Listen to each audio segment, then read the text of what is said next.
Hi hello नमस्कार, स्वागत आहे तुमचं आपल्या यूट्यूब चॅनलवर. तर आज मी बनवते आहे सोयाबीन आणि वाटाण्याची भाजी. वाटाणे आणि सोयाबीन घेतले आणि थोडेसे वाटाणे घेतलेत.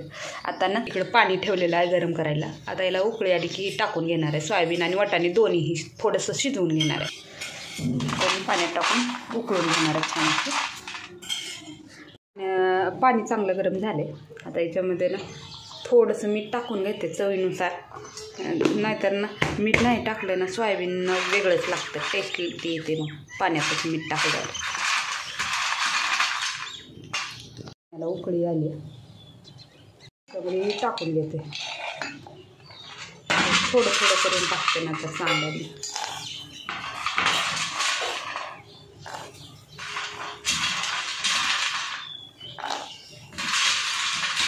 आता चांगलं ना एक उकळी आणून द्यायची चांगली, म्हणजे सोयाबीन बऱ्यापैकी शिजतं.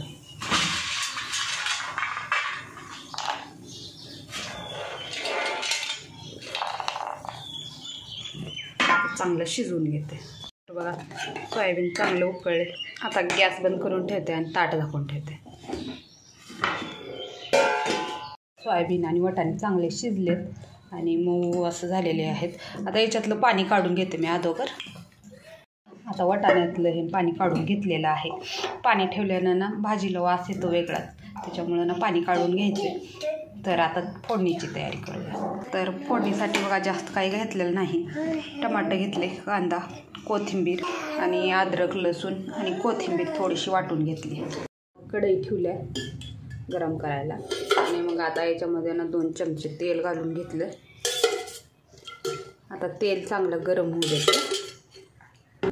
आता बघा तेल गरम झालं. आता याच्यामध्ये ना 1 चमचा मोहरी चांगली तडतडू द्यायचं आहे. त्यानंतर 1 चमचा जिरे. आता हे चांगलं तळू द्यायचं आहे. जिरे मोहरी चांगली तळली की आता याच्यामध्ये ना अद्रक लसूण आणि खोबरं वाटून घेतलेलं होतं मी, ते घालून घेते.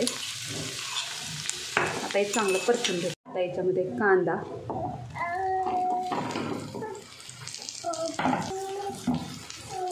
नंतर टमाटर चांगलं परतून घ्यायचं. आता याच्यामध्ये 1 चमचा धने पावडर,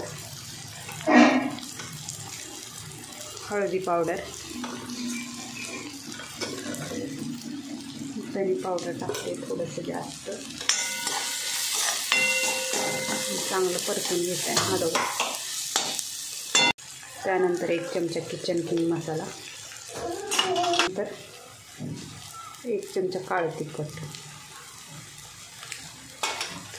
आता चांगलं परतून घ्यायचं. आता याच्यामध्ये थोडंसं पाणी घालून घेते आणि चांगलं परतून घेते.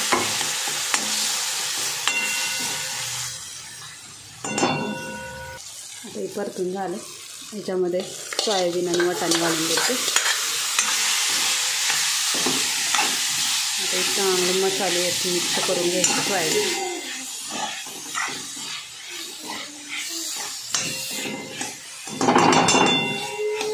आता याच्यामध्ये पाणी घालते थोडंसं.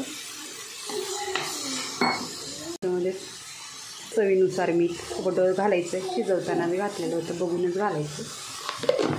थोडंसं शेंगदाण्याचं कूट घालणार आहे. तुम्हाला आवडत नसेल नाही घातलं तरी चालतं. ते चांगलं मिक्स करून घ्यायचं आणि याला 1-5 मिनिट ताट झाकून शिजवून घ्यायचं आहे.